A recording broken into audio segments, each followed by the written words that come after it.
Make sure you guys hit the subscribe button if you guys are enjoying the content that we're throwing up. And make sure you guys hit the like button if you enjoy the video. And yeah, let's begin.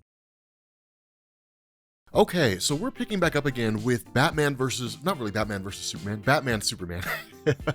Essentially like the Batman Who Laughs. Now, this is awesome, right? Because in the last video we picked up with Jaime Reyes basically being infected and then using the Blue Beetle Scarab to essentially infect the Fortress of Solitude, right? And so what this does is follow up immediately after that. Now, for the most part, taking over the entire defense system of the Fortress of Solitude and using it against both Batman and Superman, for the most part, with Superman understanding how it works, initially he would begin to find a way out, right? Like that was kind of the expectation, is that he would find a way out. Batman would be a little more stuck, right? Because he doesn't really know the fortress inside and out the way that Superman does, but of course, given his ingenuity, he would ultimately find a way out as well. And so really, if it's just Jaime Reyes facing off against Batman versus Batman and Superman, eventually they would be able to overtake him, right? Just by sheer force of will or what have you. But notice this, the Batman Who Laughs, knowing what he knows about Superman, right? And knowing that Superman would keep an eye on him, and, not really literally insofar as listening to him and making sure that he's not really making an escape or something like that, the Batman Who Laughs uses this to his advantage and just starts whispering in the ear of Superman. The funny thing about this is that what you end up getting here is the intervention of Donna Troy and Hawkman, but not in the way that you expect. Instead,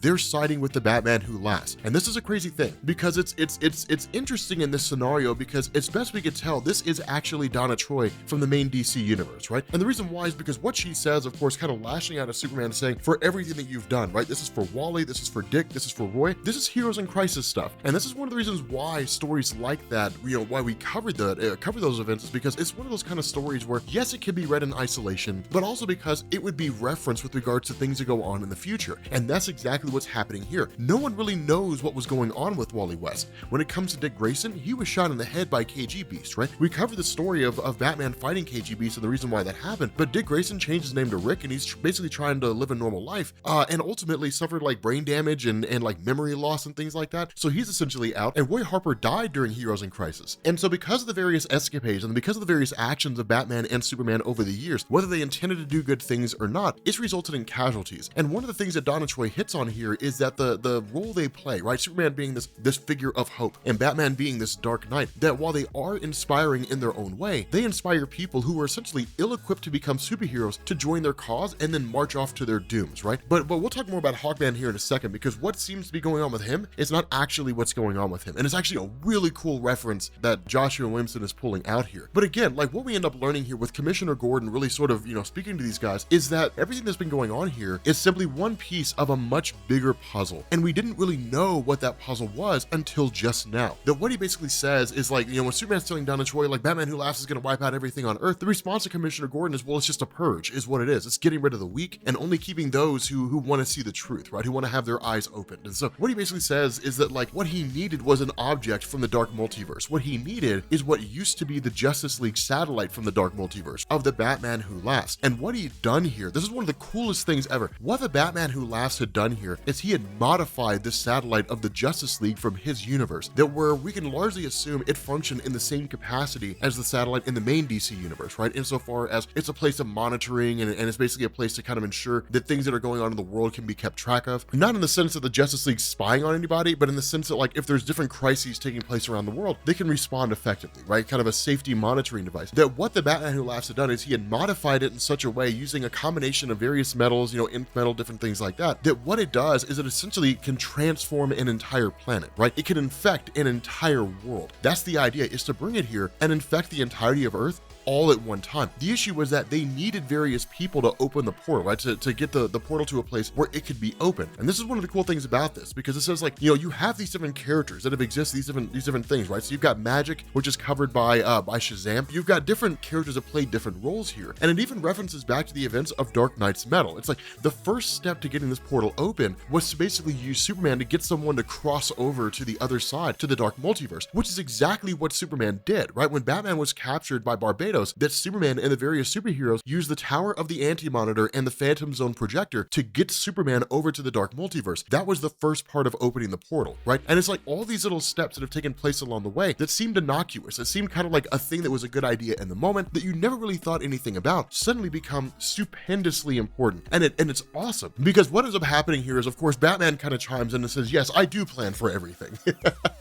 I'm Batman. Of course I plan for everything, which includes somebody stealing Commissioner Gordon's old Batman armor, which again is a reference to the New 52 to DCU when Commissioner Gordon became Batman after Bruce Wayne's supposed death during Batman Endgame, right? So like all these things that have taken place over DC in the last however many years, this is awesome. I love this kind of feeling of cohesiveness, right? I love these references, these callbacks to these old stories. It's a really, really cool thing. And so of course, Batman and Superman basically engineer their escape, with Batman detonating this Batman armor that Commissioner Gordon used to use, and then the two of them sort of getting out there and saying, okay, what do we do next? And so what Superman reveals here is that as part of the Fortress of Solitude, and this makes perfect sense, right? Because one of the questions to always ask here is, what would happen if somebody like Lex Luthor infiltrated the Fortress of Solitude and tried to plunder all of its secrets? And Superman basically reveals that within the Fortress of Solitude is a kind of reactor, right? A core reactor. And that if something happens, if things go south in the fortress, things basically begin to go awry, that what can happen is if the reactor itself is ever in a point of danger, then essentially, or at least in danger of detonating, that everything will basically lock down in the fortress, and the fortress will sink to the bottom of the ocean, right? So nobody gets in and nobody gets out. And that's their idea here. Their idea here is, okay, the infected individuals for the most part, as they exist here, are locked within the Fortress of Solitude. So what we basically do is we initiate a countdown, we initiate a protocol whereby the entire fortress gets locked down and basically comes down here. We defeat everybody who's here, we stem the infection, and then when we're done, we basically,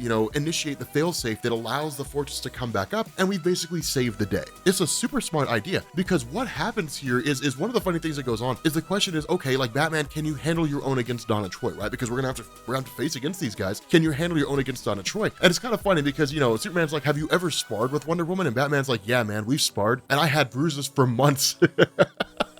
And I know she was holding back. It's cool. Like I love that little thing. It's kind of a cool thing, because then what you do is you pick up with Hawkman and you pick up with Donna Troy. This is one of the coolest things that Williamson and DC have done, is that this is not actually Hawkman from the main DC universe. This is Hawkman from Earth 3, right? From the world of the crime syndicate of America. It's cool to see that some of those guys are still around. I mean, not insofar as the ones that came over during Forever Evil from the New 52, but like that's still a universe that's there. There's still various superpowered beings that are there. It's cool to see that there's still some ties being maintained there, because I love the concept of Earth 3. But Batman showing up here to face off against Carter Hall as well as face off against Donna Troy, it's kind of a cool thing, right? Because Carter Hall makes references like, there's no Batman on my Earth, there was only an Owlman. Batman's like, yeah, man, I crushed him too, right? Just like I'm gonna destroy you. And it's kind of a cool thing, because in the middle of all this, right, with this conflict kind of playing out the way it is, and really even 2-on-1 insofar as Donna Troy facing off against like Batman and, Batman facing off against Donna Troy and Hawkman is a pretty huge task, even for Batman. Then suddenly you have Supergirl who comes into the rescue, right? Supergirl is basically like, I overheard what was going on with the Fortress of Solitude, so on and so forth, and I'm here for this, right? Now, there is a tie-in, not really a tie-in, I guess it is kind of a tie-in in the Supergirl series, which we can cover if you guys want to see it, but it's basically Supergirl the Infected, and it covers like what's going on with her and how she got here and different things like that. But the idea here is it's kind of cool, because in the midst of all that, you have, of course, Batman being rescued by Supergirl, and then in turn, like, it's this attempt to basically, for Superman to speak with Jaime Reyes. And this is a very, very important thing, right? Because ever since Jaime Reyes took over the Blue Beetle from Ted Kord, right? Even before the events of Flashpoint, back during like Infinite Crisis and so on and so forth, when Ted Kord died, when you had Jaime Reyes becoming the new Blue Beetle, in a lot of ways, Jaime Reyes was kind of rejected across the board, right? By like a lot of fans who looked at him and was just like, he's not Ted Kord though, so I don't care, right? I mean, as comic book fans, we don't like it when things change, right? It's just kind of the nature of us as fans. It's always been that way. And the results of that is, in a lot of ways, Jaime Reyes was initially rejected, was initially rebuked by Blue Beetle fans. At the same time, he was a character that didn't really know how his scarab worked. He didn't really know how his powers worked. And so while I wouldn't go as far as to say he was looked at as a liability by the Justice League, he certainly wasn't looked at on the same level as Ted Kord. And so in a lot of ways, it was just kind of like, what's this guy's place in the entirety of the DC universe? What's the point of Jaime Reyes as Blue Beetle? And it's kind of been this thing that's been holding over his head for eons, right? It's always kind of been that way. And so it's an interesting scenario, because the response to Superman is, we don't just see you as a weapon. You're a member of the team. You're a member of the Justice League, right? If we've ever done anything that led you to believe that wasn't the case, then I'm sorry about that. It was never our intention to do that. And so it's cool, because it's kind of like, hey, look, man, like, you're not as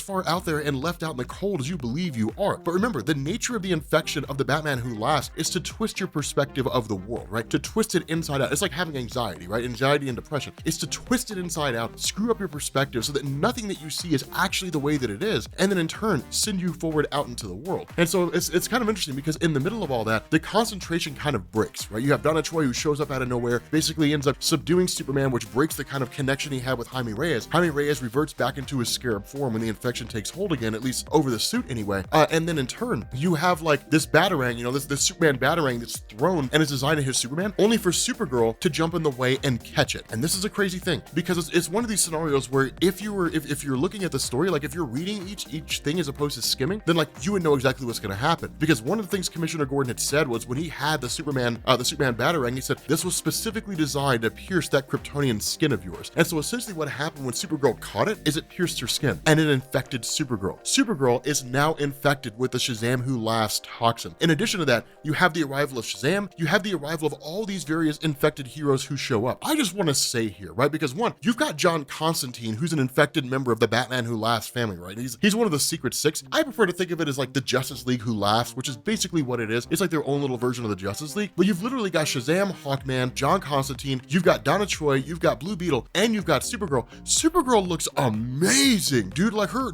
design, like when she's infected, dude, it looks awesome, man. Like it looks really, really good. I think it's one of the coolest, the coolest depictions of a character, right? Because she just looks wicked, right? She almost looks like a combination between like Crush, which is the daughter, I think the daughter of Lobo, and like the Joker, right? It's a really cool concept, and I really love the way that it looks. But yes, essentially, the Secret Six is now formed. The satellite is brought in through the portal because the Secret Six have formed and opened the satellite. And basically, the Batman Who Laughs is in a position to infect the entire world. With that being said, guys, we're going to bring this video to an end. If you are new here to Comics Explained, make sure you guys hit the sub button to become part of the Rob Corps. If you guys enjoyed this video, make sure you drop a like, and I will catch you all later.